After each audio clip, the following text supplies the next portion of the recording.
আচ্ছা শোন না, কয়েকদিন ধরে একটা ব্যাপার খেয়াল করেছি, আমার কেমন মনে হচ্ছে আমাদেরকে ফলো করছে। তোর এই তিরিঙ্গাই আচরণটা বন্ধ করতো, একটু শান্ত হ।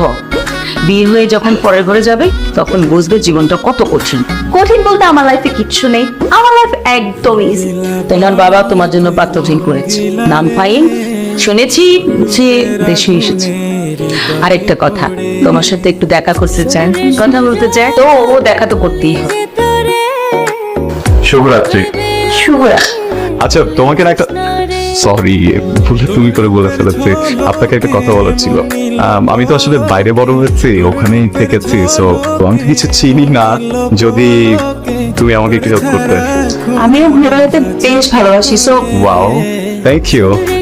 তুমি তো জারিনের ছোটবেলার ফ্রেন্ড, রাইট? হয়েছে কি, আমি না জারিনকে অনেক ভালোবাসি, অনেক পছন্দ করি। জারিনের কি পছন্দ, কেমন ছেলে পছন্দ, কি খেতে পছন্দ করে, দেন ওর প্রিয় রং কি, সবকিছু ওর ব্যাপারে। এই যে আপনি যে টি শার্টটা পরেছেন, এটা একটু ক্যাজুয়াল পোশাক, যেগুলো একদম পছন্দ করে। যেগুলোর কালার পছন্দ হলে কি জানেন, রেড, ইয়েলো, তারপর হচ্ছে কি আরো ব্লা ব্লা কালার, মানে ব্রাইট যে কালার গুলো আছে এগুলো। ছেলেটা তো বাসায় এসেছে, আমার কিন্তু খুব পছন্দ হয়েছে। জেরিনের পছন্দ হয়েছে কিনা সেটা তো ক্লিয়ার করে বলেনি, আমার তো মনে হয় পছন্দ হয়েছে। আমি জেরিনের সাথে কথা বলে নেব। আচ্ছা আমি এদিকটা গুছিয়ে নিচ্ছি, তুমি কোনো টেনশন করো না। ফাহিম, এই সব কোন ধরনের পাজাম হচ্ছে? সীমা থাকা উচিত এসবে।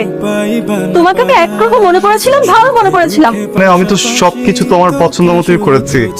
আমার পছন্দ মতো, আমার পছন্দ এগুলো কে বলেছে তোমাকে? সাহিল, আমি কি ভুল কিছু করে ফেলেছি? আমি অনেকদিন থেকে তোমাকে চিনি, আমি ফেসবুকে তোমাকে অনেকদিন স্টক করেছি, দেন ওখান থেকে তোমার ফ্যামিলির অ্যাড্রেস নিয়ে তোমার কাছে আসা, এন্ড সাহিলের কাছেও সবকিছু শুনেছি, তুমি কি কি পছন্দ করো, কোথায় কোথায় যেতে পছন্দ করো, শুনে এগুলো সবকিছু করেছি। আমি তোমাকে অনেক বেশি ভালোবাসি। ফাহিম, আমার যেতে হবে, আমি আসি। কেন করেছিস তুই এরকম? কেন করছিস তুই বুঝিস না? তুই কি এতই বোকা? তুই কখনো বোঝানোর চেষ্টা করেছিস? আরে সব কথা কেন মুখে বলতে হবে? কিছু কথা মুখে না বললে